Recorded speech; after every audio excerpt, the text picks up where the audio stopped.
Tóthné Csohány Katalin vagyok, 17. kerületben Budapesten Rákoshegyen élek családommal, és 2008 óta szervezem Rákos mentén a Kids Club foglalkozásokat és táborokat, az LCF Kids Club Hungary képviselőjeként és nyelviskola vezetőjeként. Angol-latin szakos tanárként találtam rá a Kids Clubra, amikor arra kerestem a lehetőséget, hogy a 3 gyermekemnek segítsek a nyelvtanulásban, akik akkor még kisiskolások voltak. Kids Club módszere beváltotta a hozzáfűzött reményeket, sőt, túl is szárnyalta azokat, mert annyira szerették a gyerekeim ezt a módszert, és nem csak a gyerekeim, hanem az ő kis barátjaik is, hogy ebből nőtte ki magát a nyelviskola, és ma már 100 körüli klubtagunk van, és 10-15 csoportunk minden évben.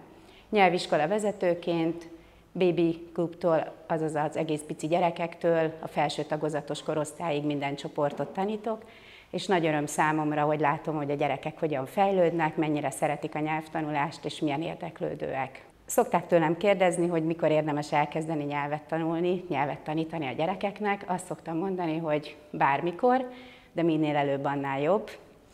Viszont nagyon fontos az, hogy a megfelelő módszereket válasszuk, és a megfelelő célkitűzést. Ez azt jelenti, hogy olyan módszerekkel, tevékenységekkel tanítjuk a gyerekeket, ami az ő életkori sajátosságoknak megfelel. Ezért van az, hogy a pici gyerekek 4 éves korig még az édesanyjukkal, édesapjukkal, vagy akár nagyszülőkkel együtt vesznek részt a foglalkozásokon, és ezek a foglalkozások 30 percesek, aztán 4 éves kortól idősebb gyerekek, vagy 4-5 éves kortól idősebbek már 45 perces foglalkozásokon vesznek részt önállóan. A kisiskolások is nagyon játékosan tanulnak, nem csak a picik, sok dallal, mondókával, rengeteget játszunk, és a foglalkozás teljesen angolul zajlik, és ez biztosítja a gyerekek számára azt, hogy nem tanulásnak, hanem játéknak, egy jó közösségi élménynek élik meg a tanulást. A nyelvoktatáson kívül, és hogy a nyelvi fejlődésüket minél inkább segítsem a gyerekeknek, nagyon fontos célom az, hogy